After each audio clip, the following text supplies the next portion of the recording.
Hola, ¿qué tal amigos inversionistas MX? ¿Cómo están? Bienvenidos a esta transmisión con el maestro Kino o nuestro Warren Buffett mexicano con todo el misticismo y misterio de Satoshi Nakamoto. ¿Cómo estás, Kino?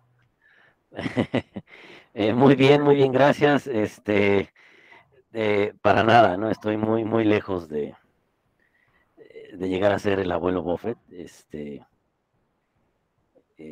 Así que sigan mi consejo y aprendan de los errores de los demás, porque si no, uno trata de cometerlos todos y pues solo hace que nos atrasemos demasiado en el camino. Oye, pues Entonces, está canijo así, ¿no? Oye, este es un pequeño sí, homenaje para que veas, hombre, aquí de la comunidad, hombre, lo que nos has gracias, dejado de enseñanzas, digo, no solo a la comunidad de inversionistas, sino a la comunidad que sé que tú tienes y a la comunidad en general, mi estimado Kino. gracias. Oye, y pues bienvenida también a la comunidad que está conectando. Dicen aquí que ya te extrañaban. Dice Raúl Rodríguez, saludos al Raúl Ramírez, ya que inicia el maestro Kino. Y pues si quieres, platícanos, Kino, de qué nos vas a comentar, qué vamos a ver en este webinar antes de que lo proyectemos aquí en pantalla. Eh, Bueno, pues con los problemas estos de entre China y Estados Unidos, ¿no? Que vi un meme por ahí muy bueno, ¿no? Que nada más Estados Unidos va a Taiwán, ¿no? Nada más a calentar ahí el problema y luego se va para que Taiwán lidie con China, ¿no? Pero sí, vamos a hablar un poco de esta parte de los problemas diplomáticos entre China y Estados Unidos, cómo puede afectar, ¿no? ¿Qué son las cosas que deberíamos estar viendo o qué con qué lo podríamos comparar? Eh, el reciente rebote de la bolsa, pues sí, también vamos a hablar sobre él, a ver si ya es el bueno, ¿no? O no. Y Que sobre la mucho parte se de los dice, semiconductores, sí, perdón, dime. que mucho se dice que este fue un rebotito nada más, ¿no? O sea, digo, ya tú nos dirás desde tu punto de vista, pero a ver si nos ayudas a despejar un poquito, porque hemos escuchado que es un rebotito y que otra vez viene para abajo, pero a ver qué nos puedes tú, despejar al respecto, Kino. Digo, es difícil saberlo, ¿no? Hay que, en lugar de tratar de pronosticar, hay que ir viendo los datos como van saliendo. Es la única forma. Y bueno, ahorita vamos a hablar del tema, ¿no? Claro. Perfectísimo. Bueno, pues ni más ni menos, vamos directo a la carnita del tema y aquí la gente está conectando. Vamos a tener ronda de preguntas y respuestas con Kino, una intermedia y una al final, para que ahí quien tenga sus dudas sobre la presentación o sobre lo que nos platique Kino, pues pueda irlas poniendo en el chat. Ok, bueno, Ok, listo Kino, todo tuya la presentación. perfecto. Bueno, pues muchísimas gracias, como siempre, de estar aquí con ustedes. Sí, también ya se extrañaba. Y pues cuando quieran, ¿no? Los armamos. Vamos a que coordinarnos. Entonces, bueno, vamos a comenzar. Vamos a hablar de estos tres temas. Ujú, y como siempre, ¿no? Un aviso legal, todo lo que se diga aquí no debe de tomarse como una recomendación de compra-venta, tampoco como una asesoría en inversión, ¿no? Rendimientos pasados no garantizan rendimientos futuros. Todas las decisiones son responsabilidad, obviamente, de ustedes. Y si deciden continuar, pues aceptan esto.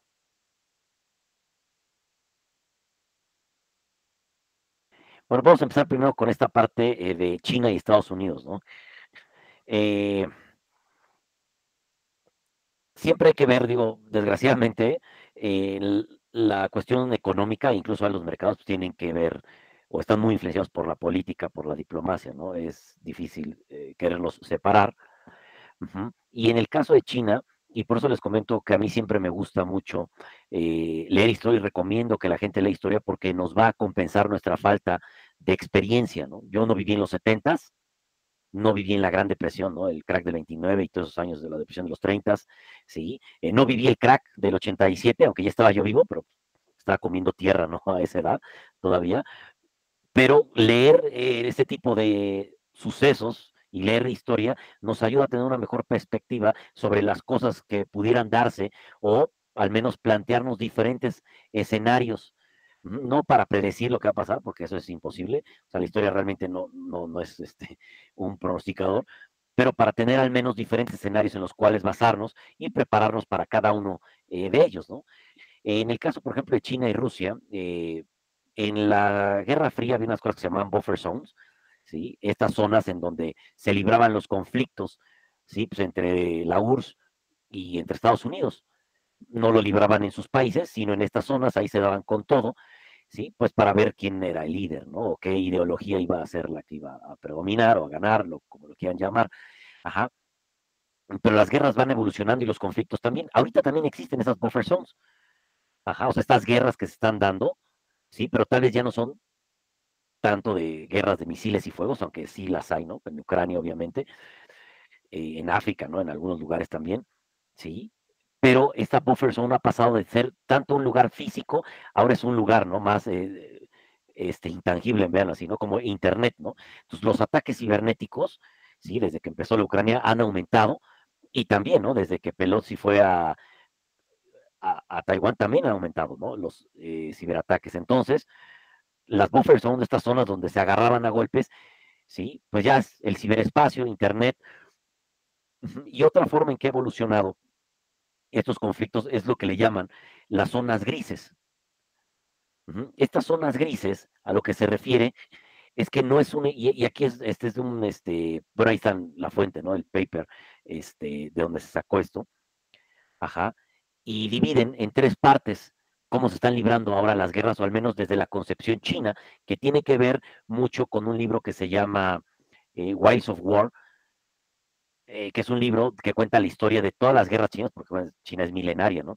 Desde hace cientos, miles de años eh, que había estas dinastías, tenían guerras y alguien las iba documentando. Entonces ellos se basan mucho en estos libros de estas guerras para llevar su diplomacia y su política. Entonces, a través de estos documentos y obviamente todos los documentos que saca el partido, algunos pues estudiosos tanto de China como de Estados Unidos, Europa, han podido sí clasificar más o menos cómo es que China piensa acerca de la guerra. Entonces, estas guerras futuras sí van a estar marcadas por estos tres tipos, ¿no? La primera, sí, es Wartime Military Operations, pues es guerra literalmente expuesta, ¿no? Donde están enfrentando dos bandos totalmente abiertamente, ¿no? La otra es cuasi guerras, ¿sí? Véanlo como una guerra de guerrillas o mandar tropas, ejército o algún tipo de comando, ¿no? Para causar disturbios, ¿sí? Como lo que en algún momento al inicio, ¿no? Mandó Putin a Ucrania después de la guerra de Crimea, ¿no? Para crear obviamente disturbios en esa parte, ajá. Y la otra, ¿sí? Que son operaciones militares que no son en tiempos de guerra, ¿no? Y de aquí se deriva esta parte que es como una guerra asimétrica, ¿sí? Usualmente la guerra asimétrica la llamaban como guerra de guerrillas también, pues porque pues los guerrilleros podían seguir mil y un tácticas que los ejércitos no podían seguir, ¿sí? No seguían por ningún código, ¿no? Y todo este rollo, ¿sí? Y ahorita, en estas, y de aquí parten, ¿no? Estas zonas grises que le llaman, ajá, en donde pues es también una especie de guerra asimétrica, en donde Estados Unidos tiene, no es que las lleve de perder, pero tiene menos opciones. ¿Por qué? Porque China puede hacer muchísimas maniobras que no son ni de la primera, ni del primer óvalo, ni del segundo, sino del tercero, y aún así Estados Unidos tiene pocas cosas como responder. Por ejemplo, ¿sí? La parte esta, después de que vino Pelosi, que empezaron los ejercicios de guerra, ¿sí? No están en una guerra abiertamente los chinos, pero están bloqueando, ¿sí? Muchas de las rutas, ahorita más adelante vamos a ver, muchas de las rutas que tiene Taiwán. Y esto es solamente una forma en lo que lo podría hacer. Podrían extender estos juegos de guerra durante un mes y literalmente distorsionar una de las partes, ¿sí? Donde se mueve muchísima mercancía, ¿no? Y que es obviamente esencial, ¿no? Los microchips. Este es el problema de esta llamada ahora, ¿no? Que apenas también se está estudiando, zonas grises, que China puede ejercer muchísima presión de muchísimas formas diferentes, a las que Estados Unidos tiene pocas opciones de respuesta. Entonces, si quieren, pasamos a la siguiente diapositiva. Ajá. Y estas son las formas, ¿no?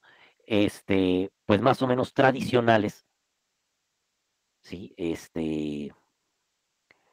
Y legítimas, ¿no? De hacer guerra y las no tradicionales y legítimas, ¿sí? Entonces, por ejemplo, en las no legítimas, que son las que estamos ahorita viendo, pues porque las legítimas serían totalmente una guerra abierta, ¿sí? En este caso, por ejemplo, Estados Unidos, ¿sí? Hace sanciones, Si es la forma de responder, ¿no? Si ellos no quieren entrar en un conflicto directo, pone sanciones económicas. La forma de responder de China, pues obviamente es enviar agentes, ¿sí? Para crear disturbios, ¿sí? Para crear desinformación, ¿sí? Estas, fake news, ¿no? Que dicen ahora, ¿no? Que tiene hecho un nombre en español, ¿no? Paparrucha, creo que se llama, ¿sí? Pueden hacer disrupciones económicas, ¿sí? También, como lo que trataron de hacer en algún momento, ¿no? Hace algunos años con Japón, ¿sí? Que se les puso al tiro y dijeron, ¿sabes qué? Te vamos a limitar la exportación de tierras raras. Ujú.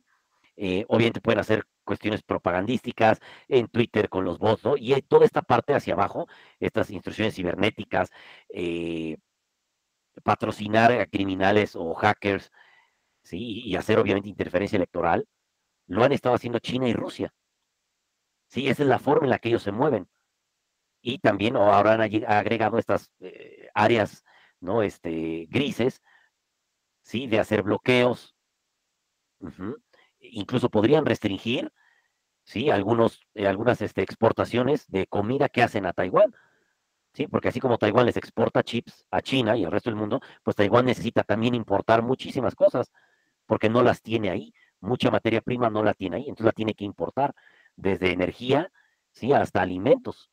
Entonces China sí podría ponerse bastante dura y la respuesta de Estados Unidos no podría ser igual, porque están jugando en otro terreno, ¿sí? Donde usualmente el incumbente no puede entrar. O sea, esa es la ventaja que tiene China ahorita. No estoy diciendo que vaya a ganar o que Estados Unidos vaya a ganar o perder. Es difícil saber esa situación, pero hace el conflicto más difícil. Y lo que hay que saber es esto, ¿sí? Que China tiene esa ventaja de poder actuar, vean así, bajo el agua, y Estados Unidos no la tiene, ¿sí? O tal vez la tiene más limitada, ¿no? Entonces, en la siguiente diapositiva, lo que quiero que vean es cómo ha ido avanzando, ¿sí? Estas zonas grises de China. Podemos ver que en el 96, cuando hacían estos ejercicios militares, ¿sí? Estos juegos de guerra, ¿sí? Son los pues, rectángulos grises, ¿no? Pues eran bien poquitos ahí en el extremo izquierdo de la pantalla y luego por ahí en el centro. Y cómo han ido aumentando, ¿sí? Ahora en agosto del 22 son esos rectángulos, o más bien como trapecios también, rojos. Y están súper pegados, literalmente, a las aguas de Taiwán. Ajá, y en la imagen de la derecha podemos ver todo el tráfico que hay en esa zona. Sí, Taiwán es la islita está negra y China, ¿no? Es esta parte de la izquierda superior, ajá, negro. Todos esos puntitos sí son barcos, son cargueros. Pues, obviamente, al tener ejercicios militares ahí, están teniendo, o más bien así, una disrupción muy grande en el comercio mundial. Entonces, esta parte se las muestro porque pues, obviamente esto le afectaría a Estados Unidos y al resto del mundo, pero también le afecta a China. Entonces, a pesar de que China tiene esta ventaja por poder actuar, ¿no? Por debajo del agua y contra estas partes menos expuestas, ilegales, escondidas, ¿sí? Como en una guerra de guerrillas, ¿sí? Con ciberataques, ¿sí? También no puede ponerse tanto al tú por tú, porque también tienen mucho que perder, ¿sí? Porque mucho de este comercio también va para China y le beneficia a China, ¿sí? Aunque SMIC, ¿no? Esta que hace chips en China, que es la líder, ya ha logrado avanzar, creo que no me acuerdo si a la generación 17 o 14, ¿sí? Ya ha logrado avanzar, aún así sigue necesitando mucho de las importaciones de Taiwán. Entonces, por eso, aunque tienen esa ventaja, también no pueden causar un conflicto porque perderían demasiado también. Todo el mundo perdería, pero ellos también perderían mucho. ¿Sí? Sería como darse un balazo literalmente en las dos piernas. Y ahorita, con la situación muy dura que enfrenta China, de sus indicadores económicos, que lo pusimos ahí en el comentario mañanero, me parece, del lunes, ajá, que ha comenzado a caer totalmente todo, tanto que el Banco Central japonés, diré chino, una disculpa ahí, que el Banco Central chino ha decidido bajar las tasas contra la tendencia general y la que ellos mismos llevaban de subirlas porque la inflación está siendo un problema. A pesar de eso, las han decidido bajar. O sea, ¿qué tan mal estará la situación en China que han decidido bajar las tasas de interés a pesar de la inflación? Ujú. Entonces, bueno, esto de hecho es si quieren saber más sobre el tema, yo no me meto mucho, solamente lo trato de explicar para que vean este nuevo concepto que se llama, ¿no? Las zonas grises, ¿sí? Y cómo es que está jugando China. Ujú. China no está jugando a un conflicto armado abierto. De hecho, literalmente, yo en algún momento traté de leer esto que se llama Los Wilds of War, y también otro libro que les recomiendo mucho, que se llama El Maratón de los 100 años, ¿no? De Juan, de 100 Year Marathon. Eh, es un muy buen libro, ¿sí? De un analista que analiza precisamente, valga la redundancia, cuál es el pensamiento chino, ¿no? Los chinos siempre van a muy largo plazo, sí, siempre tratan de hacer las cosas de forma media escondidas, nunca exponerse, sí, entonces toda esta filosofía que ellos tienen literalmente se ve reflejado en cómo llevan las cosas. Digo, no es que sea un libro exacto, sino las interpretaciones sirven bastante bien para ver que China no quiere ahorita una guerra abierta, porque le está beneficiando mejor tener esta guerra en las zonas grises. Ujú. Le beneficia mucho porque lleva ahí la ventaja, ¿sí? ¿Qué puede hacer Estados Unidos si deciden hacer ejercicios durante 2 meses? Estados Unidos no es, sí, no decir, bueno, esto no es para que tengamos una guerra abierta, ¿no? Va a tratar de utilizar otros medios. Por eso ahorita como que la primera mano la sigue teniendo China, aunque obviamente falta mucho, ¿no? Y en la siguiente diapositiva, lo que les quiero mostrar es que ya en alguna ocasión hemos escrito sobre el tema, ¿sí? Calculé cómo le había ido al Dow Jones, ¿sí? Durante la crisis de misiles de Cuba en los 60 y también cuando bombardearon Pearl Harbor. Si se fijan, bueno, hay que hacer una aclaración aquí, ¿no? En los años 60, cuando estaba Kennedy, antes de que sucediera la crisis de misiles, ya había muchísimos problemas, ¿sí? Tenía problemas con las acereras, con las automotrices, ¿sí? Entonces ya había comenzado a caer el Dow Jones desde antes. Entonces por eso vemos esa vela ahí, ¿sí? Que es como un hammer que le dicen, ¿no? Un martillito, porque ya había caído mucho y al final se recuperó. A pesar de la crisis, cuando se solucionó, pues se recuperó la bolsa. Y aquí vemos igual en Pearl Harbor, ¿sí? Aunque cayó la bolsa después del ataque, después se recuperó. Entonces aquí es muy importante saber a qué le estamos jugando, qué tipo de estrategia estamos siguiendo. ¿Somos especuladores, traders, que estamos entrando y saliendo, o somos inversionistas, sí, que vamos a largo plazo? Y no estoy diciendo que vamos a largo plazo como una justificación para quedarnos con basura dentro de nuestro portafolio, para ver con la esperanza de algún día que se recupere, ¿no? No, estoy hablando de inversores que están comprando cosas, empresas más bien, ¿no? Muy buenas, a buenos precios, o que tienen carteras indexadas pasivas, ¿sí? En las cuales están haciendo sus aportaciones periódicas y rebalanceando, o sea, que no están saltando de uno a otro, ¿no? En esos casos, este tipo de crisis, como lo escribí de hecho a inicio de este año, ¿sí? Son las que debemos de aprovechar. Sé que es lamentable tal vez en el sentido humanitario, ¿sí? Pero en el sentido de nuestras inversiones son crisis que debemos de aprovechar para aportar con cada caída. Obviamente no vas a aportar todo de jalón, hay que ir aportando de forma escalonada porque es imposible atinarle al suelo. Entonces, por eso hay que ir comprando de poco a poco, ¿no? De forma escalonada. Entonces, bueno, esto es simplemente para que se den una idea que la bolsa se recupera, ¿sí? De forma general, ¿no? Eso no quiere decir que todas las acciones se recuperen, ¿sí? Y bueno, y este problema de Taiwán, pues es porque Taiwán representa, aquí viene, ¿no? Esta gráfica igual del Financial Times, el 53.6% de la cuota de mercado de chips. Ahorita, pues TSM está muy deprimida en sus precios y también el sector de semiconductores, por eso vamos a hablar al final, precisamente pues, porque existe el miedo, ¿no? De que China invada, a lo cual la mayoría de los analistas le dan una probabilidad baja. Ya sé que he dicho muchas veces que no le creamos a los analistas y sí es cierto, en esos pronósticos, ¿no? Pero bueno, no nos da una idea, ¿sí? De que la expectativa es baja. Y si la expectativa es baja de que invadan, de los analistas y el mercado nos está dando una expectativa alta de que invadan, pues porque los precios de TSM de Taiwán Semiconductors han caído, entonces ahí hay una discrepancia, hay una divergencia entre lo que los analistas piensan y lo que el mercado está descontando. Nosotros podríamos aprovecharnos, ¿sí? De esa discrepancia. Podríamos comprar TSM, ¿sí? Al final si le invaden y están haciendo otra planta en Estados Unidos, ¿no? Obviamente va a ser una pérdida durísima, una caída durísima, si eso sucediera, pero sí, como mucho de esto es intangible, sí, pues pueden literalmente transmitirlo a otro país, ¿no? Nada más sería buscar el punto exacto, ¿sí? Para esa divergencia, sobre todo para los que están haciendo trading o quieren encontrar oportunidades, ¿no? Para los que no, como siempre he dicho, si se les hace demasiado difícil entender que no tiene nada de malo, ¿sí? Pues podemos buscar otras empresas que están relacionadas con el sector de semiconductores, ajá, y que también no han subido tanto como otras. Ujú. Entonces, digo, nada más para que se den una idea, ¿no?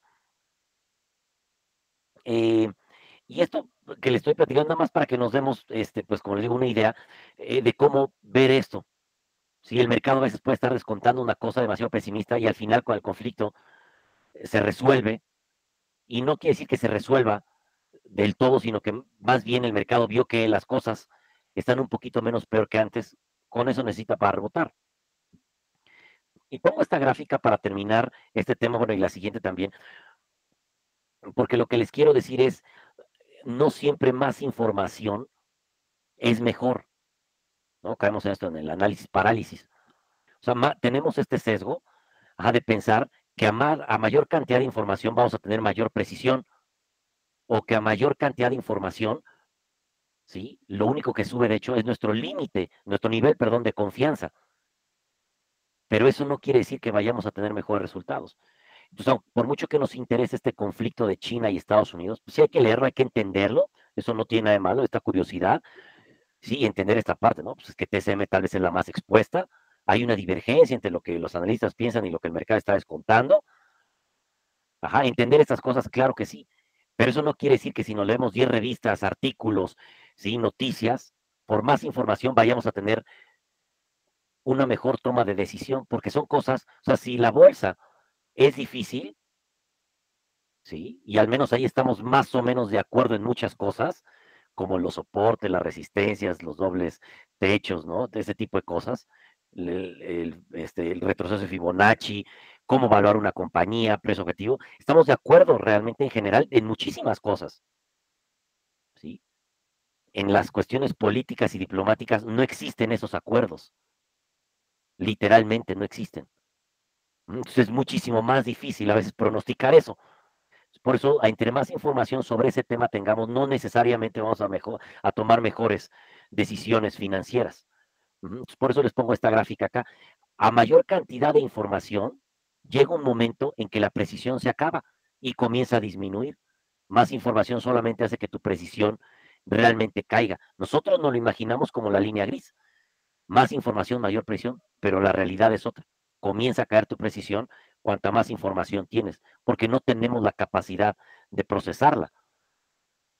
Y la otra es lo mismo, pues sí, tu nivel de confianza podrá aumentar, pero eso se llama el sesgo de ilusión de control y certidumbre, que lo necesitamos, ¿no? Como ser humano hemos sobrevivido porque pensamos que tenemos el control de las cosas. Por eso cuando no sabíamos por qué llovía o por qué había sequías o por qué la gente se enfermaba, transferíamos eso a otra persona, eran los dioses, era lo que sea, ¿no? El mar espíritu, lo que tú quieras, porque de esa forma le encontramos una explicación a cosas que no entendíamos y nos sentíamos con mayor control y certidumbre, aunque la explicación era totalmente una mentira. Y aquí es igual, tenemos más información y solamente nos hace caer en el sesgo de ilusión de control y certidumbre, porque nos contamos un cuento que veto a saber si sea verdad, pero nos sentimos más seguros. ¿Sí? Entonces no hay que caer tampoco en ese sesgo, ¿no? Entonces, sí hay que entender la situación, pero tampoco hay que extrapolarnos, ¿no? Y algo muy importante, ya pasando al tema de, del rebote, y algo que he explicado pues desde hace mucho es que, y porque lo he estado leyendo, ¿no? Cuando vean esto que existe algún titular, ¿no? O alguien que mencione, es que hay una desconexión entre la bolsa y la economía, al menos para mí es más o menos un buen indicador para saber que la bolsa va por buen camino. Sí, porque estos titulares de los más 20 años que yo, me tocó la burbuja.com, me tocó la del 2008, me tocó ahora, ¿no? También la del 2020, ¿sí? Entonces ya llevo, pues, algunas correcciones, pocas tal vez, ¿sí? Fuertes, crisis que he vivido, y siempre aparece eso. Hay una desconexión entre la bolsa y la economía. Claro que la hay y siempre la va a haber, porque la bolsa es un mecanismo de descuento de expectativas. Está viendo al futuro, ¿sí? Dependiendo del mercado, puede ver entre 6 y hasta 13 meses al futuro. En algunos a veces hasta 18, ¿no? Sí. Y entonces lo que pasa hoy no es por lo que la bolsa se mueve, es por lo que la bolsa se mueve por lo que piensa que va a pasar en 6, 13, 18 meses. Entonces, como muchas veces lo he dicho, la bolsa no necesita que todo esté ya solucionado. Por eso cuando alguien les diga, oye, es que espérense invertir a que todo esté mejor, ya es un mal momento para invertir. ¿Sí? Cuando todo está mejor o parece mejor, pues es en el 2021, ¿sí? Cerca ahí del pico, ¿no? O en el 2007, también cerca del pico. Todo parece bien, todo el mundo es rico, todos los problemas parecen solucionarse, parecen minimizados. Ahí es cuando hay que preocuparnos, ¿no? Entonces, esto nos sirve para entender, ¿sí?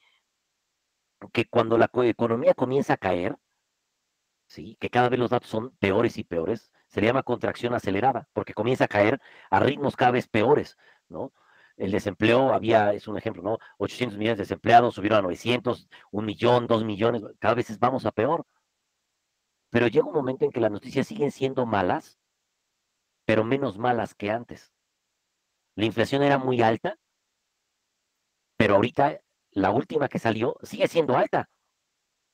Sí, no es que ahora vayamos y el huevo cueste menos. Sigue costando más y va a costar más durante unos meses, sí, seguramente. Pero la inflación que salió un poquito menos peor que la anterior. Seguimos mal, pero menos peor que antes. Y eso es lo único que los mercados necesitan para rebotar. Por eso rebotan con la contracción desacelerada. Seguimos mal, seguimos contrayéndonos económicamente, pero ellos ya ven que vamos mejorando. Esto no quiere decir que su pronóstico sea el mejor. Pero si las noticias, por eso decía al inicio, no hay que pronosticar, hay que seguir los datos. Ajá, vamos siguiendo los datos. Si los datos siguen saliendo menos peor que los anteriores, vamos mejorando. Obviamente, mañana, pasado mañana, la siguiente semana, puede salir una terrible noticia que el mercado no estaba descontando y que vuelva a caer. Claro que sí, pero esa noticia no la tenemos ahorita. O sea, hasta ahorita, si las cosas van un poquito menos peor que antes, el mercado va a seguir subiendo, porque el mercado no necesita que la inflación mañana aparezca en 5%, ¿no? Ni que la economía crezca 10% mañana, eso no lo necesita el mercado, necesita ir mejorando paso a pasito, es lo único que necesita. Por eso mientras las noticias sigan siendo menos peor, el mercado va a seguir subiendo. Hoy cayó, ¿no? Porque hubo una noticia, sí, de las ventas minoristas, me parece, salió mal, pero aún así el mercado dice, bueno, si salió mal, el mercado cayó, pero no cayó tanto como lo que subió por la inflación. Si la caída de la noticia de mañana que salga es de la misma magnitud, de la subida que tuvo por la noticia de la inflación, ¿no? Que acuérdense que es la noticia menos mala, entonces sí hay que preocuparnos. Pero mientras eso no pase, pues es una corrección pues normalita. Y eso usualmente lo vemos en las mañanas, porque las noticias son antes o en la apertura o después de la apertura, ¿no? Entonces, si se da una noticia mala en la apertura y vemos que esa caída en porcentaje es igual a la subida por esta noticia no tan mala que hubo, pues ahí sí hay que preocuparnos. Mientras, no hay que preocuparnos. La caída que hubo hoy, pues fue pequeña en relación a la subida que ya había habido por esta noticia menos mala. Siempre hay que entender esto, que el mercado es un mecanismo de descuento de expectativas y descubrimiento de precios. Está descubriendo cómo nos van a afectar todas las cosas y está descontando lo que va a pasar a futuro. La economía, todos los datos económicos nos están diciendo lo que pasó en el pasado reciente, hace un mes, hace una semana, no nos está diciendo nada del futuro.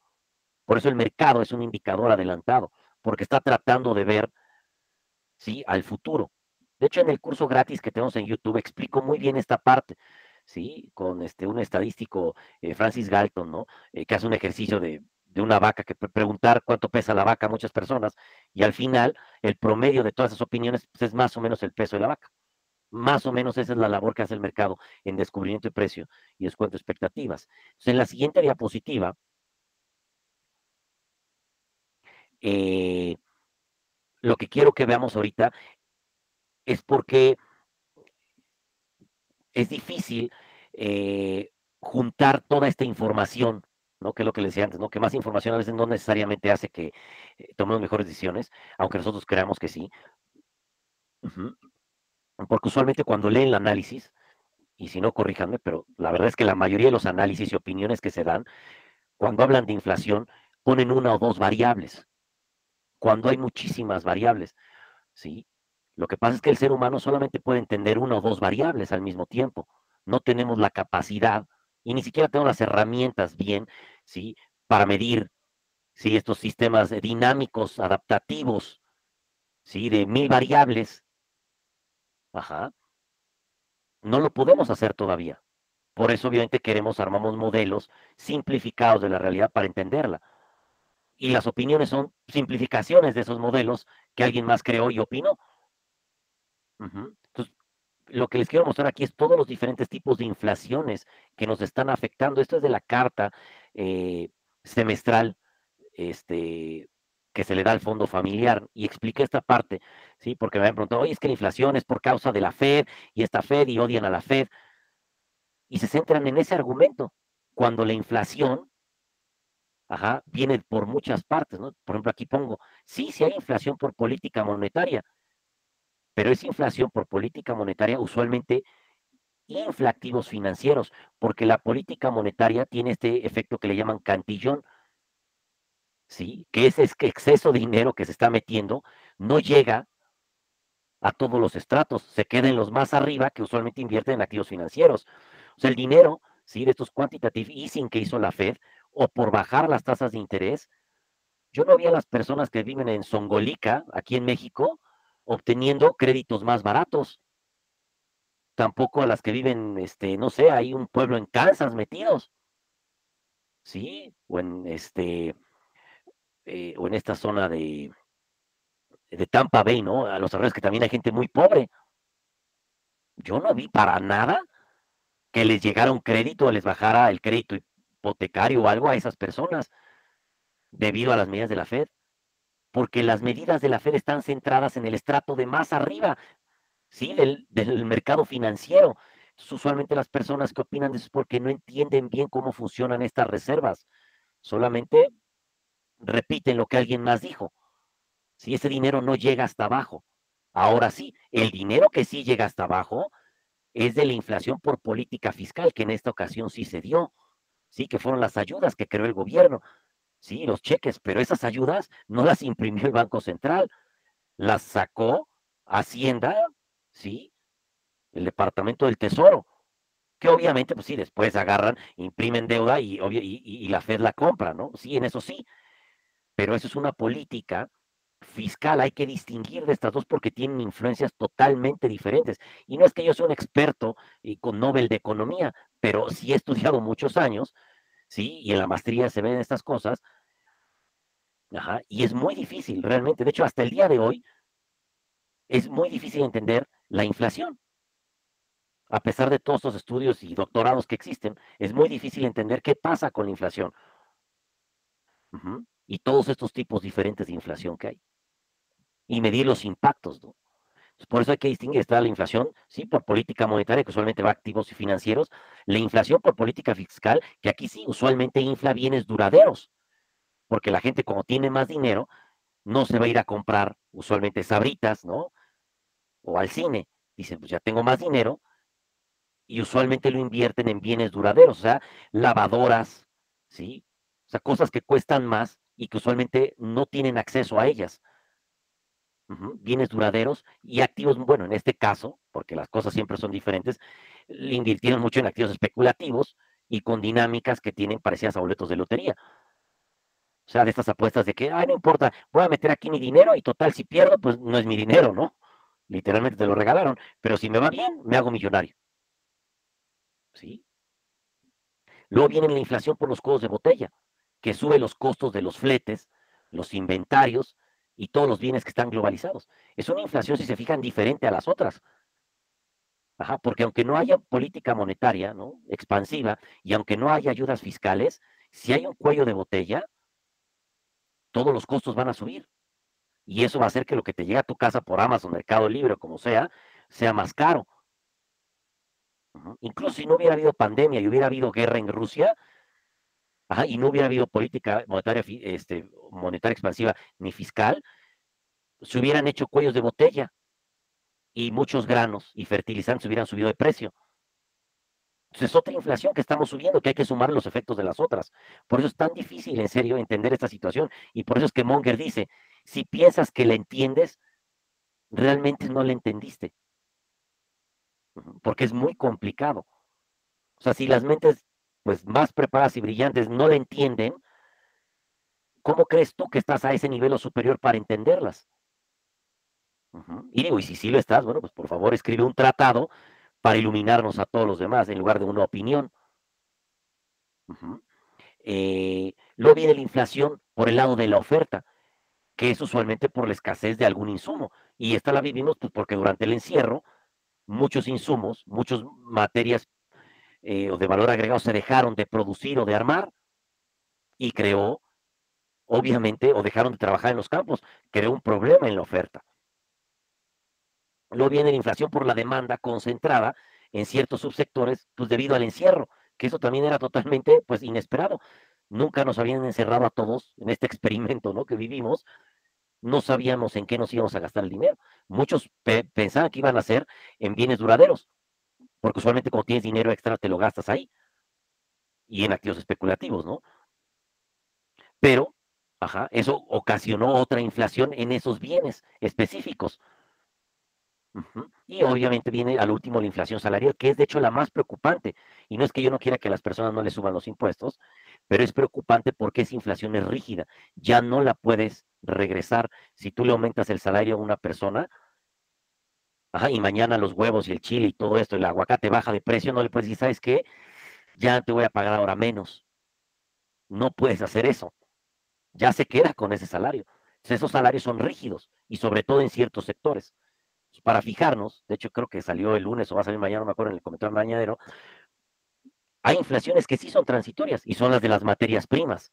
Si se fijan, todas subieron hasta los cielos y ya cayeron, pero hay inflaciones que no son transitorias y son la salarial. Esta es la más preocupante porque es la que más se fija, es la más rígida y es la que nos va a indicar si la inflación ya no va a volver a los niveles de antes. Y ahorita está subiendo en todos los sectores. De hecho, ¿no? Ya en todos los sectores subió. El último que sube, de hecho, es el sector del gobierno. Es el último que ajusta, sí, las subidas de inflación y ya es el último que subió, al menos en Estados Unidos. Con esto ya nos confirma que la inflación de hace una década o hace todavía unos años ya no va a regresar porque ya los salarios se ajustaron de todos los sectores. Entonces, en la siguiente diapositiva, eh, lo que quiero mostrar, sí, son estas dos gráficas de Goldman Sachs. Ajá. Y también para que vean, aquí vamos ya con la parte del rebote de mercado. Hay, bueno, vamos a empezar, bueno, sí, hay tres cosas en las que nos tenemos que fijar, ¿no? Para encontrar buenas oportunidades. Como es muy difícil atinarle al suelo de mercado, entonces nos debemos de fijar en otras variables. La primera variable es la correlación o el grado en que las acciones tienden a moverse si en la misma dirección.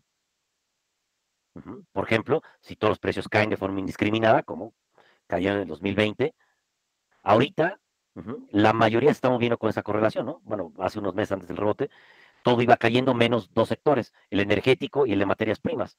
O sea, había mucha correlación en la mayoría de los sectores.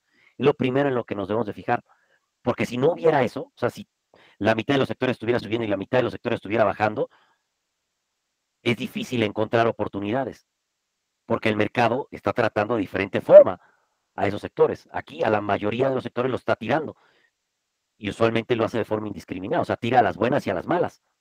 O sea, ya es momento para comenzar a pescar, ¿sí? Cuando tira todo o sube todo de forma indiscriminada. En la otra cosa que nos tenemos que fijar es en la dispersión, que es la magnitud en que difieren los rendimientos y las valoraciones de las acciones. Esto usualmente causa mucha volatilidad. O sea, no nada más necesitamos que todo caiga en conjunto, como en el 2020, sino también necesitamos que los rendimientos sean muy dispares. O sea, que de pronto un sector o el SP 500 esté cayendo 20% y otro sector esté cayendo, no sé, 50%, que es algo lo que tuvimos ahorita, ¿no? Y otro sector nada más esté cayendo 10%. Todos van en la misma dirección, pero unos caen menos, otros caen más, ¿sí? Entonces esa dispersión que crea volatilidad también es una buena señal de una oportunidad, es como nuestra segunda condición, y que obviamente las valoraciones de las acciones también estén cayendo con una dispersión, ¿no? Algunas acciones, valoraciones están cayendo más que otras, si algunas se han mantenido, como en este caso las valoraciones de las energéticas y materias primas y las de todas las demás que están cayendo mucho. Ujú. Y el tercer punto, precisamente son estas valuaciones baratas, que se ven reflejadas en los dos puntos anteriores, porque algunas cosas no deberían de estar cayendo tanto. Ujú. Entonces, aquí en la primera imagen lo que vemos es la dispersión de los retornos del SP500. ¿Sí? Ahí está la media, esta línea, que es el promedio de 30 años. Cuando estás muy alejado, solamente dos desviaciones estándar, es buen momento para entrar a pescar. En la otra, el cuadrito este de abajo, lo que estamos viendo, sí es la correlación, ¿sí? Y lo mismo, ¿no? Ahí está la media, el promedio, y cuando está muy arriba o muy abajo, también hay oportunidades. Aquí, si se fijan, la grafiquita de abajo está mostrando que hay una alta correlación en este momento, ¿no? Todo está cayendo, pero la de la dispersión no nos marca puntos extremos como los que hubo en el 2008 o en el 2000. ¿Qué quiere decir esta divergencia aquí? Que ciertamente sí hay oportunidades, pero en la dispersión vemos que no hay tantas como se parece. O sea, no todo lo que ha caído es una oportunidad. Es lo que nos quieren decir estas dos gráficas, que sí hay oportunidades, pero no son tan generalizadas. Hay que ser selectivo en lo que estamos escogiendo, porque la dispersión no fue tan alta como en esos años, perdón, sí, donde había casi casi lo que compraras, ¿no? O incluso en el 2020. En la siguiente gráfica, lo que muestro es un resumen de esto simplemente, son tres círculos, ¿sí? Que lo que nos tenemos que fijar, alta volatilidad, precios cayendo, valoraciones baratas, y es donde nosotros vamos a arbitrar los sesgos de la gente que está vendiendo como cabras asustadas, nosotros les vamos a comprar a ellos, pero no comprarles cualquier cosa, solamente cosas de calidad. Ujú. Porque ellos están asustados y nosotros no. Y lo mismo hacia arriba. Si ellos entran en euforia, nosotros vemos que ya la acción tocó un precio objetivo, su valor intrínseco, pues nos deshacemos de ella o parte de ella, dependiendo del mode, ¿no? O no nos deshacemos de ella, pues porque tiene muchísimo mode, ¿no? Y en la siguiente gráfica vemos un indicador que pues hice yo, ¿no? Que es de tendencia, que al menos a mí me ha servido mucho, ajá, y nos muestra, ¿sí? Todos los indicadores tienen que tener siempre un complemento, o dos mejor. ¿Por qué? Porque al ser, obviamente, de series estadísticas, de series de tiempo, tienen muchos falsos positivos. Si estos falsos positivos son errores en los que uno a veces puede caer, pues porque es una señal falsa. Ujú. O sea, aquí este indicador de tendencia, que es esta línea amarilla, tiene un complemento que es su media móvil de 6 meses. Y si se fijan aquí en junio, hizo un cruce hacia arriba, lo cual nos está indicando que la tendencia ahora va hacia arriba. El complemento es este triangulito que no sé si se alcanza a ver verde, que es igual una señal con otro indicador que yo hice, que nos confirma que la tendencia sí va hacia arriba. Ujú. Obviamente necesitamos otro indicador, porque si nos vamos tantito más a la izquierda, la tendencia también había subido, el indicador verde también había aparecido, que indicaba una tendencia hacia arriba, pero el momentum no era el correcto. Entonces, en la siguiente gráfica vemos el momentum, y el momentum yo creo que es uno de los mejores indicadores que hay. De hecho, hasta le dicen que es el factor rey, ¿sí? Porque funciona como factor, ¿sí? En todos los mercados que existen y en todos los momentos de la historia que se les ocurra y en todos los instrumentos que se les ocurra, siempre ha funcionado. Entonces es de los factores más robustos que hay. Por eso le dicen el indicador rey, ¿sí? Si vemos el momentum, aunque la gráfica anterior de la tendencia nos daba confirmación en la tendencia y en el triangulito, el momentum no lo confirmaba, seguía siendo rojo. Y esta gráfica, de hecho, es de la semana pasada, ¿no? Que había preparado la presentación. Ahorita ya cambió un poquito acá las dos últimas columnas azules, ajá, pero no lo confirmaba, seguía con un momentum, pero negativo, ¿sí? Pero en esta ocasión el momentum del S&P 500 ya se pasó a positivo. Entonces ya es la tercera confirmación que necesitamos. O sea, hasta ahorita las probabilidades son bastante altas para que este sea un buen rebote.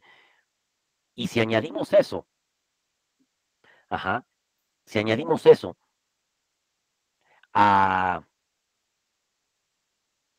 este, perdón, se me fue, si añadimos eso, ¿sí? A que el mercado está descontando que las noticias son un poquito menos peor que antes, tenemos otra confirmación de que es posible que este rebote sea el bueno. Pero lo mismo, esto siempre va de probabilidades. ¿Sí? Esto siempre va de probabilidades y en algún momento podría salir una noticia terrible que el mercado literalmente no ha descontado y que tire. Y lo que nos vamos a fijar es en ese porcentaje de caída. Si ese porcentaje de caída con esa mala noticia es igual o incluso mayor, ¿no? Es como si viéramos una vela. Ajá, es mayor y está cubriendo la subida que acabamos de tener por la noticia menos peor, entonces lo más seguro es que el mercado bajista continúe. Entonces no hay que hacerle tanto caso a las opiniones de los demás y ni siquiera a la mía. Tenemos que irnos a los indicadores e irlos complementando porque es la única forma. Y en la siguiente gráfica tenemos igual un indicador predictivo también que es de nosotros, ajá, que indica que la mayor probabilidad, aquí de hecho le estaba dando, esto igual es de la semana, este, la semana pasada, pero que iba a seguir subiendo al menos en los siguientes días. ¿Sí? Y así fue, ¿no? Siguió subiendo al menos en los siguientes días. Hoy hubo una corrección, obviamente este indicador cambia todos los días, ¿no? Pero este era para la semana pasada, ¿sí? Pero sí siguió subiendo. Al menos, esto creo que fue un miércoles, el jueves y el viernes sí siguió subiendo. Ujú. Entonces, este es otro indicador que tenemos que también nos indica que al menos hasta ahorita, digo, hasta ese momento, porque habría que actualizarlo, este, la subida iba a seguir. Ujú. Pero como siempre, ¿sí? No los quiero dejar con puras buenas noticias. Vamos a pasar a la siguiente diapositiva.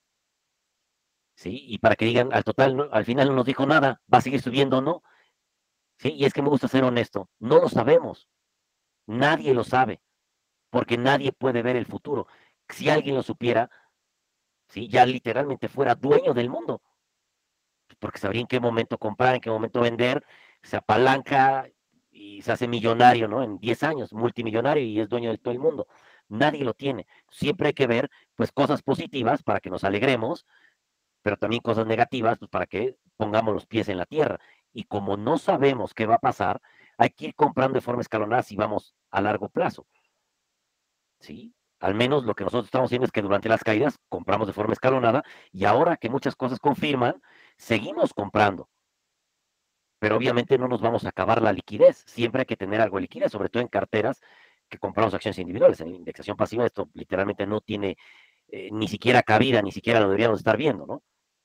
Pues bueno, les pongo esta gráfica que es de un libro que también les recomiendo que se llama Stock Traders Almanac, y trae una serie de estadísticas estacionales, que de hecho también en un video aquí con Inversiones MX hablamos de estas estrategias estacionales, y aquí muestra que desde el 53 hasta el 21, ajá, los años, perdón, que tenían un enero negativo, terminaban mal o terminaban tablas. Si hacemos esta misma estadística desde 1900, ¿sí? Este 100% baja al 94, 96%. Entonces, en la mayoría de los años donde enero termina mal, y esto yo lo dije cuando terminó enero usando esta estadística, no porque yo soy un genio, sino basándome en esta estadística y la otra, había altas probabilidades de que el año terminara mal o tablas. O sea, a pesar de que ahorita hay muchos indicativos de que el rebote es bueno, ¿sí? También no debemos de pensar que de aquí vamos a terminar el año en positivo, porque hay cosas estacionales a los que nos indican que no deberíamos ser tan optimistas. Entonces, podría comenzar una lateralidad, ¿sí? Y algo que les voy a mostrar aquí es una gráfica, la siguiente gráfica, que les compartí yo ahí en la página de proceso resultado. De hecho, en enero, si no me equivoco mal, de este año, de Net Davis Research, ¿no? Que es una consultora de investigación, ellos hacían este promedio. Y curiosamente, le atinaron más o menos al suelo del mercado. Sí, que fue por junio, al menos al suelo hasta ahorita, ¿no? Según su predicción, que compartimos en enero, ahí está en nuestra página de proceso de resultado, eh, pues sí le atinaron más o menos al suelo y ellos piensan que va vamos a terminar positivo el año, ¿no? Yo sigo con mis reservas, creo que este rebote es bueno, pero sigo con mis reservas de que vamos a terminar positivo por la estadística estacional que tenemos, ¿no? Pero esto no quiere decir que mañana todo el mundo se junte a comprar. Y aquí quiero hacer una distinción muy importante y una ventaja que ustedes tienen frente a los que gestionamos dinero de terceros. Ustedes no se tienen que medir contra nada más que contra los objetivos que quieren lograr. Nosotros sí nos medimos contra un índice, ¿sí? No hay de otra. Pues para ver si estamos realmente generando valor o no. Si no lo estamos generando, pues es mejor invertir en indexación pasiva. Entonces nosotros sí nos medimos. Entonces, obviamente para nosotros hay una presión de que si tenemos demasiada liquidez y el mercado comienza a subir, esa liquidez nos ayudó en la caída, pero nos va, ¿sí?, a frenar en la subida. Entonces tenemos que ir metiendo esa liquidez. Ustedes no están compitiendo más que contra ustedes mismos. Entonces, si no ven algo después de su análisis seguro, pues no tienen por qué invertir. Si ya invirtieron y ya compraron a buenos precios, sí, no tienen que meter todo el dinero, ¿no? Siempre es bueno tener algo de liquidez. Ujú. Y bueno, ahora la siguiente gráfica, para que no nos vayamos vacíos, con las manos vacías, ¿sí? Es de un estudio que hizo recientemente Morningstar, en donde marca, ya les dije arriba, ¿no?, que no hay muchas oportunidades, como en grandes caídas como el 2000, como la del 2008, incluso como el 2020. No hay grandes caídas porque la dispersión no es tanta, aunque la volatilidad sí, la correlación, perdón. Y esas pocas eh, oportunidades que hay, algunas están, ¿sí?, en empresas de amplio moat. De hecho, aquí lo muestra este Morningstar en esta parte, ¿sí? Donde dice wide, que dice 0.83. O sea, en general, las empresas de amplio moat están ¿qué es esto? Un 17% abajo de su valor justo, según Morningstar. Entonces, muchas empresas de amplio moat siguen estando baratas. No a super descuentos, pero siguen estando baratas. Si se fijan, no es que estemos, y esto igual es a la semana pasada, ¿no? No es que estemos en gangas, pero todavía hay unos descuentillos, y sobre todo en las de wide mode, o sea, que son un mode amplio, pues porque está bien comprada cerca del precio justo. Entonces, todavía hay algunas oportunidades en estas listas. De hecho, a ver si a finales de, no sé si ya para agosto o para septiembre, vamos a hacer un maratón de evaluaciones como los que hemos hecho, donde nos vamos a centrar precisamente en estas empresas de amplio mode, con algunos backtests que estamos haciendo. Entonces, sí hay oportunidades, no muchísimas, pero todavía hay algunas. Y si quieren buscar todavía, a pesar de esa subida, busquen en estas, en las de Grand Mode, ¿sí? O amplio mode o gran foso defensivo, como le quieran decir. Ujú. Ahora, la siguiente gráfica, y ya con esto terminamos, que son los semiconductores. ¿Por qué es bueno siempre seguirlos? No nada más por la euforia que ahora se vivió y que todo el mundo los conoce, sino porque son un buen pajarito en la mina. Ujú. ¿Por qué? Pues porque todo el mundo utiliza semiconductores, desde tostadores, cafeteras, teléfonos, controles de la televisión, sí, hasta la super laptop gamer, ¿no? Todo utiliza semiconductores.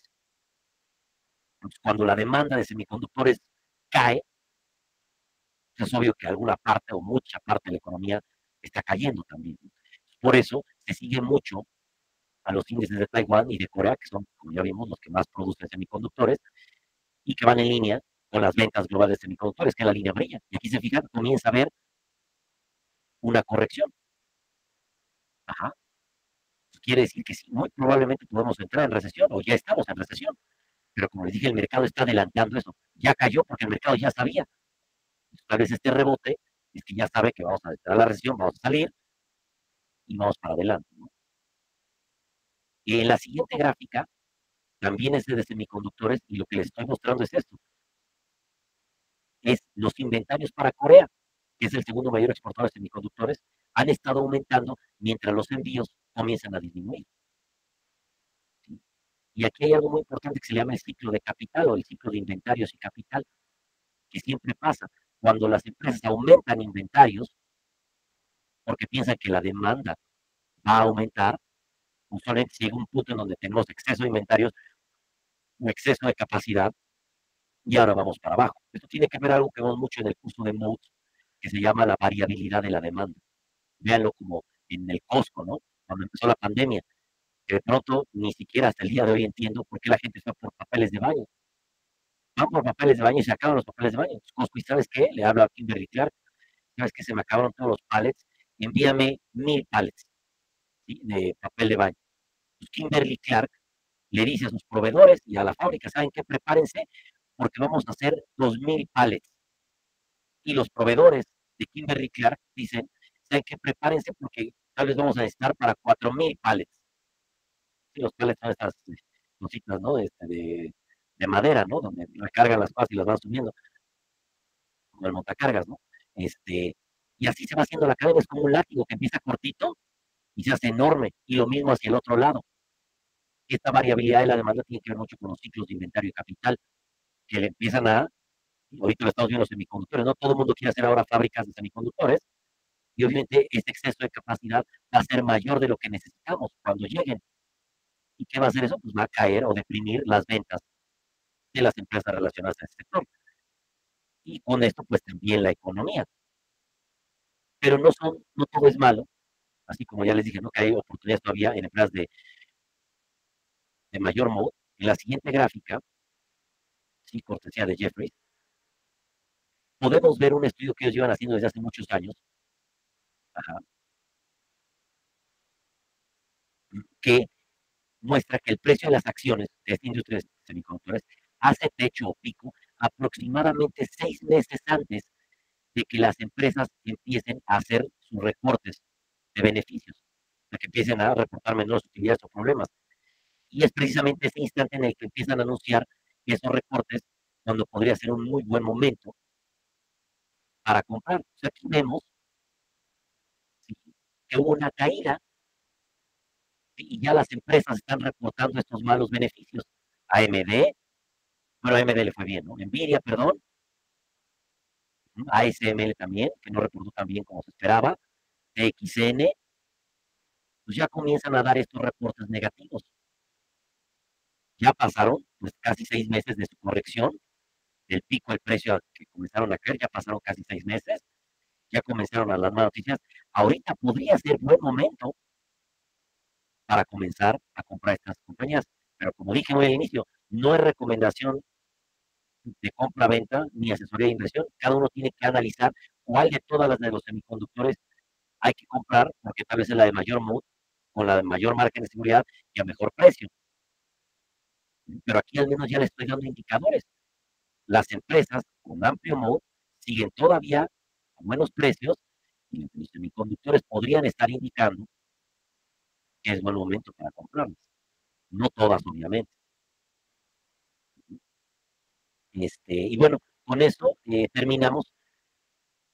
Bueno, y otros dos indicadores en los que se podrían fijar es una línea de tendencia. Si te meten a TradingView, también lo publicamos por ahí, creo que la mañanera, en todas las mañanas, si no saben qué son las mañaneras, no se van a hacer presentes, todas las mañanas publicamos en nuestra página de Facebook, de Proceso de Resultados, ahora es el grupo, ¿no? En la página de Proceso de Resultados de Facebook, todas las mañanas, sí, a las 7 de la mañana, 7:15, publicamos un resumen rápido de algunas noticias interesantes que nosotros creemos que son interesantes de lo que hemos estado leyendo, y obviamente, ¿no? Cómo despiertan los futuros de los índices, divisas, este rollo, commodities, bonos, y también las tasas. Y bueno, en una de estas comentamos, ¿no? Que cuando existe el retroceso de Fibonacci, ¿no? Que marcan en las gráficas, cuando el rebote supere el 50%, las probabilidades creo que eran del 80% de que el rebote siguiera. Sí, no tengo aquí la gráfica, sería en TradingView, pero ahí lo pueden ver, marcan desde el suelo que tocamos en junio hasta el techo que habíamos tenido, ¿no? En el 2021 final, no recuerdo. Y ya superó, el S&P 500 ya superó el 50% de retrocesión de Fibonacci. Las probabilidades son muy altas de que el rebote siga.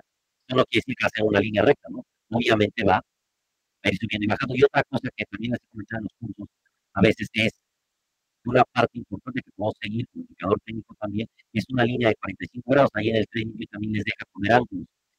¿sí? Usualmente cuando la subida o la bajada, por lo que sea, se sale de esa línea de 45 grados, ahora si estamos subiendo y la subida tiene una pendiente y mayor a esos 45 grados, las probabilidades de que haya una corrección fuerte son altas, porque ya se fue esa tendencia a 45 grados. Y luego, cuando la caída es mayor a esos 45 grados, ¿no?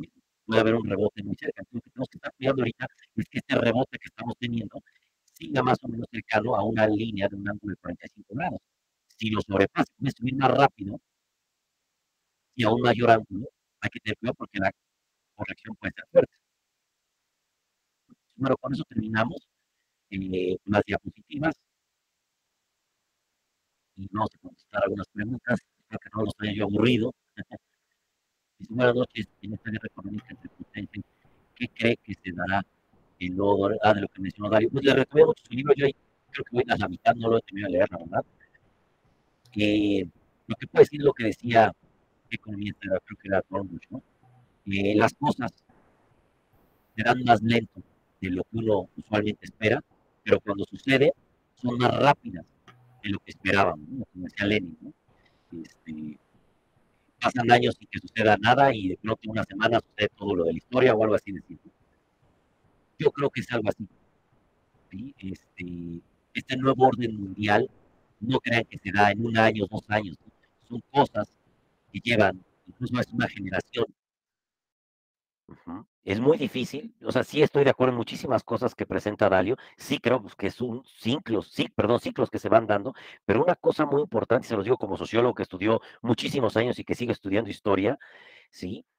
Es que esas cosas del reset realmente no existen. Obviamente en estos datos, que estos libros pues tienen información parcial, porque no podrían hacer un libro tan extenso para detallar todo, nunca ha existido el reset y no lo va a existir. Este es un sesgo que quiere el ser humano y de hecho por eso se escribió el Apocalipsis, ¿no? Porque queremos, ¿sí? Un reset, ya, borrón y cuenta nueva, ahora sí ya, desde cero. Eso no existe y no va a existir. Digo, tal vez a Murabi, ¿no? Que hacían esto, como era el año del jubileo, ¿no? Que borraban las deudas, bueno, esas se las paso, pero solamente ahí, ¿sí? En la historia cuando vemos de hecho, hay un libro muy bueno que se llama Colapso de Jared Diamond, que también tiene otro, ¿no? Tiene todos sus libros son muy buenos, ¿no? Y también los de Carlota Pérez, que se los recomiendo. Podemos ver estas transiciones de un sistema a otro de las que habla Dalio a muchísimo más detalle. Obviamente, Dalio pues, no se va a poner ahí a dar detalles porque su interés es otro y también no tiene como para escribir 10 tomos, ¿no? De un libro. El libro es muy bueno, totalmente recomendable. Sí tiene mucha razón en lo que dice. Lo ha simplificado, creo que de una manera en la que lo podemos entender muchos muy bien, pero esos procesos históricos duran mucho tiempo y son más conflictivos y con más matices de los que usualmente nos podemos imaginar.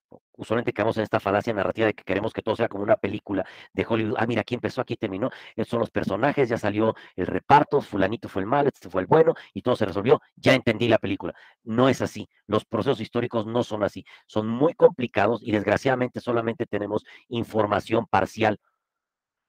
Ujú. Entonces, lo que indica esto es que esas transiciones de un sistema a otro y del nuevo orden mundial no solamente son a veces muy dolorosas, conflictivas, sino que a veces no tenemos la información suficiente para saber cómo fue y duran muchos años. No hay un reset, eso sí se los puedo decir, no hay un reset, simplemente cambian de un poder las manos que tenían el poder, se los cambian a otras, y esto se los tengo que decir de la forma más honesta, aunque duela, los que más sufren siempre son los que menos dinero tienen. Es un hecho, estadísticamente. Los que más sufren en estas transiciones, los que más sufren en estos cambios de poder, en estos cambios de ciclos, son los que menos dinero tienen, siempre. Al día de hoy, honestamente, no conozco una excepción. ¿Sí? Estoy hablando desde hace 5000 años hasta el día de hoy, ¿no? Siempre son. Entonces, ¿qué podemos hacer? Como no sabemos en qué momento se va a dar o cómo se va a dar, yo me acuerdo cuando empecé a escribir en Rankia, muchos decían, no, es que ya va a venir el reset, que por lo de la Fed y que de la inflación y del reset, ¿no? Siempre existió eso, esta ilusión que tenemos, ¿no? De borrón y cuenta nueva. Y estamos hablando de ya hace una década, ¿no? Que escribía ahí, que comentaban esas cosas. eh, Nunca se dio el reset. Entonces decían, no, no, es que hay que comprar oro y que no sé qué. Y decía, mira, en el peor escenario, ajá, ¿sí? Si pasa lo que piensas que va a pasar, ¿no? Una hiperinflación como la de Zimbabue o guerra, ¿no? Y todos a balazos, lo que menos nos va a importar es las inversiones, porque vamos a estar corriendo por nuestras vidas. Y créeme que si invertiste en oro porque pensaste que eso te iba a dar una seguridad, pero no tienes las suficientes armas y el conocimiento para usarlas, lo único que vas a lograr es que vayan por ti, te maten y se lleven tu oro. Y no lo estoy diciendo como una especulación, lo estoy diciendo porque literalmente eso ha pasado a través de la historia. Las personas que acumulaban oro, incluso reyes, y que no tenían el ejército suficiente, pues lo único que hacían es que los mataban y se llevaban su oro. O sea, en esas situaciones de apocalipsis, ¿sí? Y Mad Max que nos imaginamos, olvídense de las inversiones, olvídense eso, ¿sí? Del oro y de lo que acumulen, las joyas, olvídense. Gracias a Dios, a ninguno nos ha tocado vivir algo y espero que no así, pero por lo que se lee, la historia es terrible. Entonces, las inversiones es de lo menos que nos tenemos que preocupar, tenemos que preocuparnos tal vez por saber si va a llover o no va a llover, o cómo sacar agua de la tierra, yo qué sé, ¿no? Ese tipo de cosas, ¿sí? O hacer una fogata, ¿sí?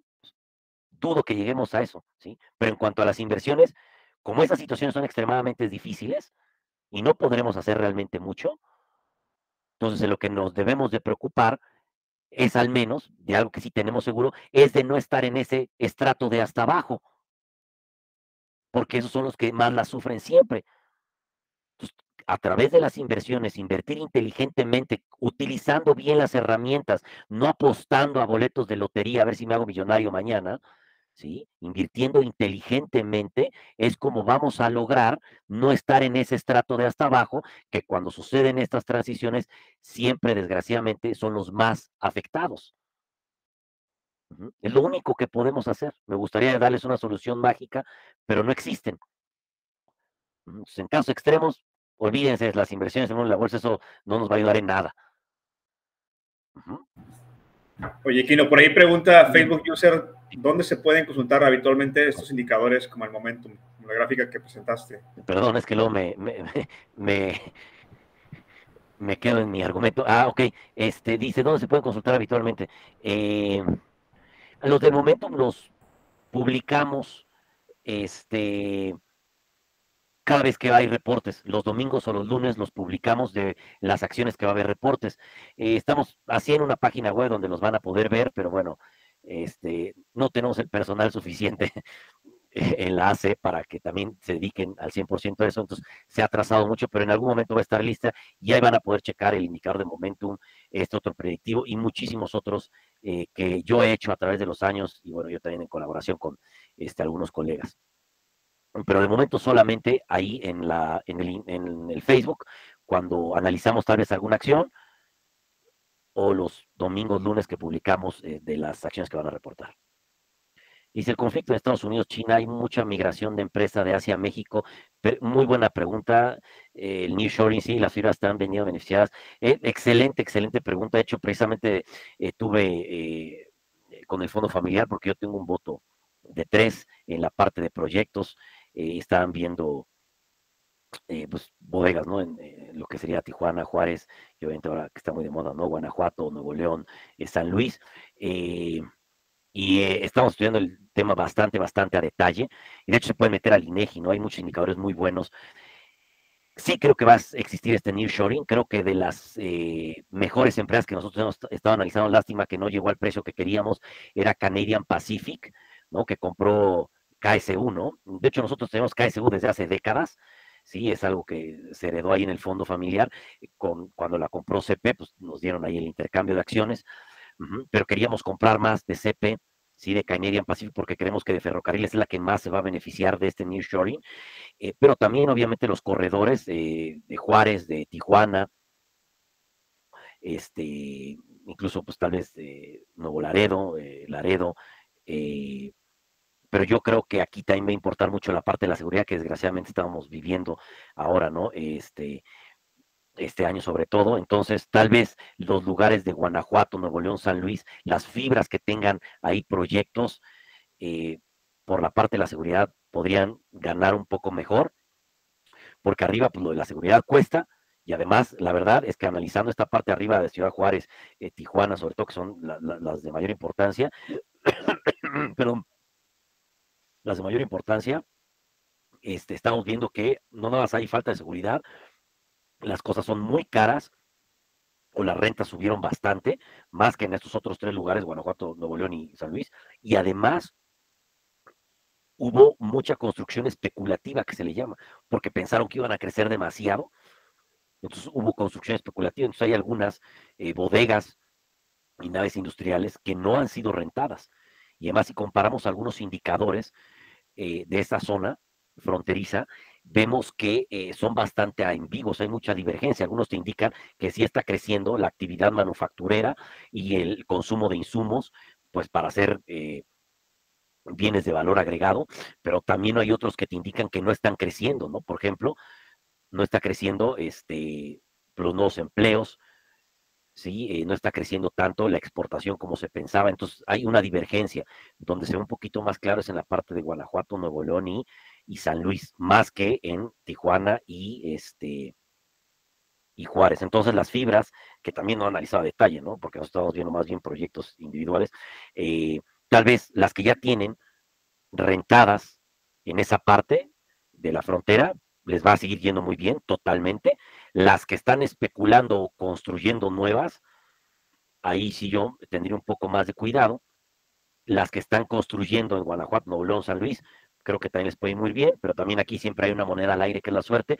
No sabemos si en algún momento, porque ven que vinieron taiwaneses aquí a México, si en dónde podría estar o lo que vaya a estar de los semiconductores que se planea, que tal vez, ¿no? Es un chisme que por ahí que se construye algo en México. Obviamente en donde se construya eso va a ser una fuente de riqueza inmensa, porque necesita un clúster, que es cosa que vamos en el curso de Mode, muy grande para que funcione. Sí, entonces, ahí también depende, ¿no? En dónde se construya, pero bueno, ya dije por ahí unos puntos. ¿Qué páginas recomiendas para tener un análisis más exacto de las empresas? Eh, Como alguna vez publicamos, yo no sugiero que sigamos las valuaciones de terceros, ni siquiera las que yo hago y publico ahí en el grupo de Facebook de Value Investing, ¿sí? Porque ni tampoco obviamente las de las páginas de Wall Street, Simple Wall Street o Morningstar, que hemos visto en varios cursos, ¿no? Que se equivocan mucho, o Zen Wall Street, todas estas, ¿no? Primero porque evalúan a todas como si fueran lo mismo, que es el problema del hombre con el martillo, ¿no? Piensas que tú es un clavo y a todo le das por igual. Entonces no es lo mismo evaluar Microsoft que evaluar Caterpillar, o evaluar TCM, o evaluar Disney, o evaluar Netflix. Son empresas muy diferentes que necesitan métodos diferentes y ajustes diferentes. Y estos modelos que ya te dan un valor intrínseco, pues usualmente utilizan el mismo modelo para todas. O sea, ahí ya va un error. De hecho, por ahí me acuerdo que en Simple Wall Street decían que Homex estaba súper subvaluada y que Ferrari estaba súper cara. Y lo llevan diciendo desde hace años, ¿no? Morningstar también decía que Ferrari estuvo súper cara durante muchos años, ¿sí? O que Amazon estaba cara, ¿no? Y se equivocaron terriblemente, ¿no? Y estamos allá hablando de personas de CFA, ¿no? Que hicieron el análisis y fallaron. Pues imagínense, si esas personas fallan, cualquiera puede fallar, y es que no es malo fallar. Lo importante es saber en dónde fallamos. Si alguien más hace tu análisis, ¿sí? Pues no vas a saber en dónde se equivocó y esa persona no te va a avisar si se equivocó y tampoco te va a avisar cuando se debe de salir uno. Entonces, usualmente los análisis lo mejor es hacerlos uno mismo. ¿Qué páginas podemos utilizar para recabar los datos, hacer nuestros análisis? Pues yo creo que una de las mejores es Ticker. Nosotros a todos los alumnos, de hecho, tienen el beneficio gratuito de que se han tomado un curso con nosotros les podemos pasar los históricos de todos los números que necesiten, ¿no? Estados financieros, múltiplos, ratios, estimados de analistas, ¿no? Históricos. Se los ponemos en una carpeta y los pueden ver ahí. Entonces, alguna página, yo creo que Ticker es de las mejores, y ya de paga también sigue siendo de las más baratas. Ahora, si hay una que es totalmente gratuita y tiene datos de 30 años de no sé cuántas miles de empresas. Si la quieren anotar, se llama ROIC.ai. A ver, déjenme escribirlo aquí en mi computadora, si es ROIC, sí, ROIC, ROIC.ai. Y es una página que de forma gratuita tiene casi 30 años de miles de empresas y un montonal de información gratis. También es muy buena para que la utilicen. Y en el Facebook, busca en el grupo de Facebook de Value Investing, puse un post en donde enumeré muchísimas webs en donde hay indicadores, promedios de industria, muchas cosas. También esa es muy, nada más no recuerdo, creo que se llamaba Google, póngale ahí datos o indicadores para analizar empresas y ahí viene un montonal de links. El mood es de vital importancia para hacer análisis de empresas al invertir. No es de vital importancia, pero es algo que te va a ayudar a disminuir muchísimo el número de errores y comprar cosas que parecen baratas, pero que realmente son basura, ¿sí? Porque cuando uno calcula el valor intrínseco, o sea, cuánto vale realmente una empresa, ajá, la forma en la que sostenga esos retornos, o sea, que puede ingresar ese dinero durante muchos años, es el moat. Imagínate que tienes una ferretería y que tú piensas que esa ferretería puede generarte 100,000 pesos al mes, o 50,000 o 30,000, lo que tú quieras. Ajá. La única forma de que te se genere ese dinero ya libre, ¿no? 30,000 pesos mensuales, es que no te pongan una ferretería a un lado o enfrente o en la zona donde tú estás vendiendo. Ujú. O que si te la llegan a poner, lo que venda sea de una calidad muy mala. Entonces, de esa forma, tu ferretería tiene moat, tiene una ventaja competitiva duradera, porque tal vez por decreto del presidente municipal, nadie puede construir una ferretería en ese municipio. Entonces ya tienes una concesión y eso hace que no tengas competencia. Eso te ayuda a tu moat para que puedas seguir, ¿no? Recibiendo 30,000 pesos. Si no tuvieras ese foso, esa barrera que te protegiera, se te pone uno enfrente y uno al lado, y esos 30,000 se convierten en 10,000. Entonces, para eso sirve el moat, para que la empresa que yo compre pueda seguir obteniendo esos beneficios durante muchos años. No es de vital importancia, pero si escoges este tipo de empresas, vas a correr menos riesgo, ajá, e incluso en grandes crisis caen menos, se protegen más que las que no lo tienen, porque las que no lo tienen desaparecen, se mueren, la competencia se las come. Entonces es como una red de seguridad extra, ajá, pues para evitar perder dinero. Y luego decía, ¿qué opinas de la zona en Yucatán? ¿Crees que por el boom inmobiliario también sea solo proyectos especulativos?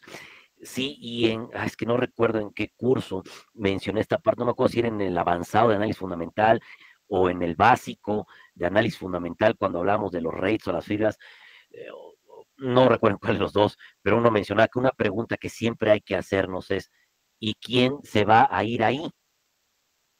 ¿Sí? Cuando estaba en el 2006, toda esta burbuja inmobiliaria en Estados Unidos, una de las preguntas era, oye, están vendiendo todos estos departamentos, ¿no? En Florida o incluso en Nueva York también, ¿quién se va a ir a vivir ahí? Y uno contaba rápidamente la población que había y el número de departamentos y el número de departamentos excedía al número de familias. No tenía razón. Pues cuando tú ves esta discrepancia, oye, pero ¿quién se va a ir a vivir ahí? O sea, ¿a poco, no? Vamos a agarrar unos 20 millones de otros estados de Estados Unidos, se van a venir todos a Florida. Entonces, en el caso de Yucatán, que también en algún momento nos llegaron a vender la idea, sí tiene ciertas características que cumplen con expansiones inmobiliarias importantes, que usualmente son vías de comunicación, ¿sí? Entre una ciudad grande, muy poblada, con poca oferta inmobiliaria, ajá, y tiene una vía de comunicación a otro lugar en donde puede crecer muchísimo, ¿no? Véanlo, por ejemplo, hace muchísimos años, ¿sí? Entre pues la del Valle y Coyoacán, había una vía de comunicación y de pronto todo el sur comenzó a crecer enormemente. O véanlo, ¿sí? San Jerónimo y toda esa parte, ¿no? Y había una universidad ahí, ¿no? La UNAM. Y véanlo también para el otro lado, ¿no? Para satélite. No había nada en Ciudad Satélite, pero había una vía de comunicación, había una escasez de oferta inmobiliaria en el DF y los precios eran muy caros, pues obviamente se llenó esta parte. Pues cuando ves eso es una buena señal, pero la siguiente pregunta que nos debemos de hacer, y yo no soy experto inmobiliario, créanme, o sea, lo que pasa es que en el fondo hay una parte que yo no manejo, que gestiona alguien más, pero yo tengo un voto de ahí, entonces leemos y evaluamos también ese tipo de cosas. Entonces, en esa parte también hay que preguntarnos quiénes se van a ir. Entonces, cuando uno comienza a ver todos los proyectos inmobiliarios que hay en esta carretera, Progreso, ¿sí? De los dos lados, ves que son muchísimos, o sea, es inmenso lo que hay. Entonces, bueno, podría ser una casa de vacaciones como las personas que viven en el DF y se van a Valle de Bravo? Pues sí, pero ¿a poco la demanda es tanta? Y te pones a ver y no es tanta. Pues, ¿cuántas personas se tiene que ir a vivir allá para que todo eso se llene de gente? Y además, si te fijas, muchos no están pegados a la carretera, ¿no? Son 20, incluso media hora a veces, ¿no? Que te tienes que meter en la selva para llegar a esos proyectos. Entonces, esa pregunta siempre hay que hacer ese cálculo, ¿no? Oye, ¿cuánta gente podría demandar e irse a vivir allá? Hay muchas formas de evaluar una empresa. ¿Cuál sería la más comprensible para las personas que inician en este mundo de las inversiones? Muy buena pregunta también. Sí hay muchas formas, muchísimas, de sacar cuánto vale.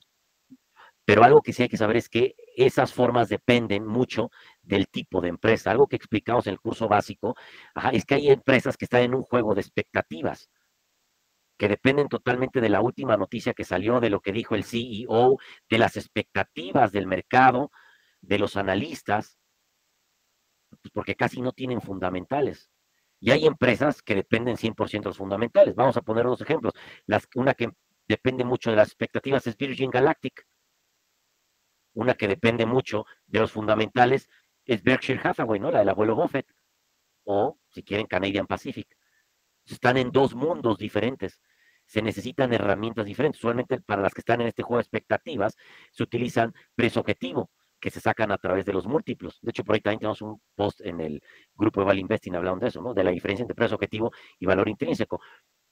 Las empresas que se guían más por sus fundamentales, vamos a utilizar valor intrínseco, que hay diferentes métodos también para sacarlo, ¿no? Pero es yo creo que una diferencia. Tal vez en lo primero, en lo que podría comenzar las personas, pues es sacando precios objetivo, pero también hay que saber que si sacamos precio objetivo de una empresa que no está tanto en el juego de expectativas, sino está más en el de fundamentales, pues va a haber una divergencia también ahí, ¿no?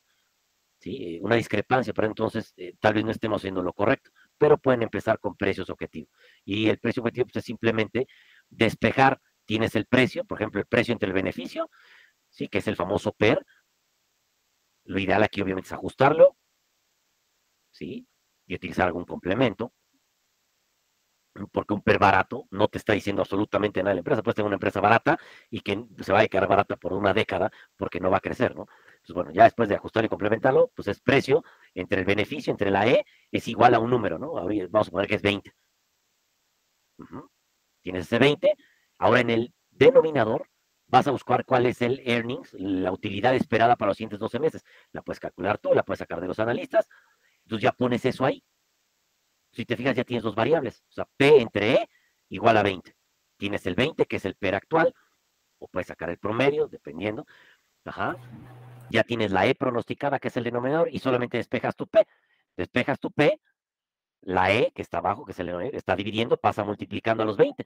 Si tu E, vamos a suponer que es de 2, pasa multiplicando al 20, 2 por 20, 40, tu precio objetivo es 40. Así lo podría hacer. Digo, aquí lo estoy diciendo muy rápido, hay muchísimos matices para hacer esto bien, pero bueno, para que no piensen que no lo estoy diciendo. Eh, pero para eso, y aquí no estoy a favor, Daniel, de poner, tenemos cursos precisamente donde les enseñamos a utilizar estas herramientas de forma correcta para que ustedes tengan, ¿sí? Lo necesario para hacer sus propios análisis de forma independiente. Ajá. Y no dependan de nadie más y al menos sepan ustedes en qué se equivocaron y lo puedan corregir o cuándo es necesario vender o decir, ¿sabes qué? Creo que no entendí muy bien, pues tengo que practicar más, tengo que repasar o puedo entrar a una clase de dudas, ¿sí? Pero bueno, aquí están los cursos. La ventaja de todos los cursos es que se pueden inscribir en cualquier momento.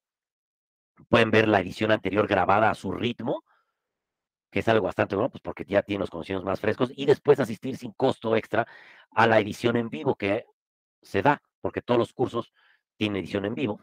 Entonces ya vieron la edición grabada anterior, ya saben más o menos de lo que se va a hablar, ya tienen sus dudas, y en la edición en vivo pueden volverlo a tomar sin costo y y ahora sí, ¿no? Pues ya con más dudas y en vivo. ¿Hay promo para los cursos Master Kino? Sí, es muy buena pregunta, Raúl.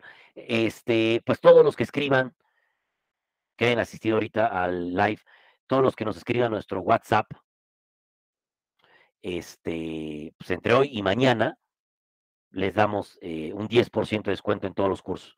Sí, pero nos tienen que escribir al WhatsApp entre hoy y mañana y decirnos, ¿saben qué?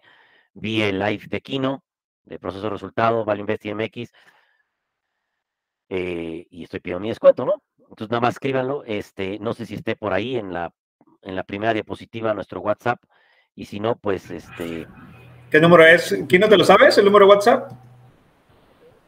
no, déjame buscarlo en mi celular. Es que iba a dar el mío, pero no, no es el mío. Sí, que no viene aquí en la presentación, pero digo, ahí tiene ya la Sí, promoción de Kino para todos los que se hicieron, a ver, para ponerlo aquí en el... déjame. Ok, el número es. Ah, caray. Ah, es 22 15 79 15 24. 22 15 79 15 24. Si nos mandan un WhatsApp entre hoy y mañana diciendo que vieron el live, tienen 10% por un descuento. Ok, 10% de descuento en cualquiera de estos cursos. Ahí está el teléfono en la pantalla En para la quien pantalla. guste aplicar Sí, la promo de Kino, mi estimado Kino. Oye, pues de todas maneras voy a poner aquí los cursos en el grupo y en la página de Inversiones sí. MX para quienes gusten tomarlo. Y pues te agradezco como siempre, te agradecemos como siempre, Kino, tu tiempo, tu experiencia y pues no nos vamos sin poner aquí tu imagen de lo que representas para nosotros en la comunidad, en el buen No, nada sentido, que ver. por toda la enseñanza que nos dejas y lo que nos compartes. Y pues siempre es un gusto tenerte por acá, mi estimado Kino, y esperamos tenerte por acá próximamente también con otro de los temas, hombre. Claro, claro que sí, cuando me digas. Excelente. Pues gracias, Kino, y gracias a Un toda la abrazo a comunidad que se todos. conectó Descansen. y estamos en contacto. Que descansen.